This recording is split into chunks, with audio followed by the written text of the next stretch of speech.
everyone. Ms. Adams here to connect you with another read aloud. The story that I've chosen for us today is called Dinosaur Rodeo. It's written and illustrated by Sheldon Dawson and published by Peanut Butter Press. They're a local publisher actually based right here in Winnipeg. I present this reading with permission from Access Copyright on behalf of the publisher. To read the book summary on the back cover before we start the story. So it says, can you imagine having a grandfather who claims he herded dinosaurs and that he was a rodeo dino buster way back when? Well, that's what Billy's grandpa maintains. Could it really be true? This story takes place in the Canadian Badlands near Drumheller, Alberta.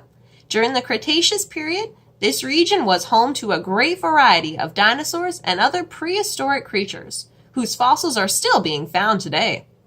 The Royal Tyrrell Museum of Paleontology, in the heart of the Badlands, is known for its collection of more than 160,000 fossils, including specimens of Tyrannosaurus, Albertosaurus, Stegosaurus, and Triceratops. You can even learn more at their website at tyrrellmuseum.com. Dinosaur Rodeo, story and art by Sheldon Dawson. The dedication page says, for Bert Dawson, storyteller. We would like to give a gigantic thank you to Jackson for sharing his knowledge of dinosaurs. We also gratefully acknowledge the Royal Tyrrell Museum of Paleontology and the Philip J. Curie Dinosaur Museum for fact-checking and expanding on Jackson's facts.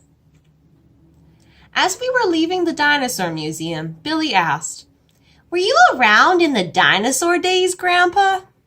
I was just about to tell Billy that was impossible, when Grandpa laughed and answered, "Of course I was. In fact, I used to be a champion Bronchosaurus rider." "But I thought dinosaurs and people weren't around at the same time," I protested. "Who are you gonna believe?" Grandpa asked. "Some young scientist full of theories? Or someone who was actually there and saw it with his own eyes?" "I've never heard of a Bronchosaurus," I said.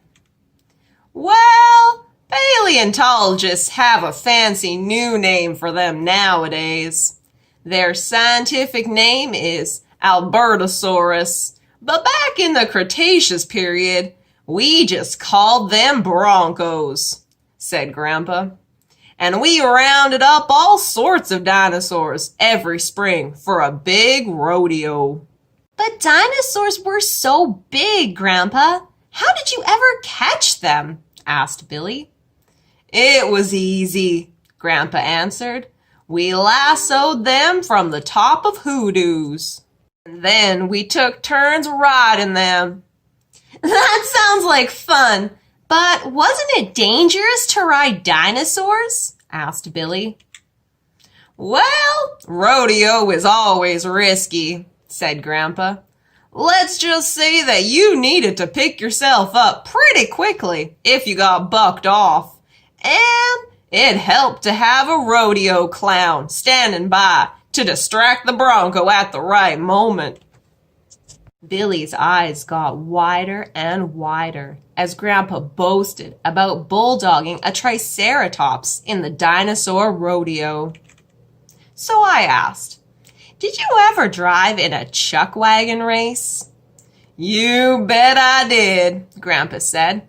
"Let me tell you about those Struthiomimus chuck wagon races."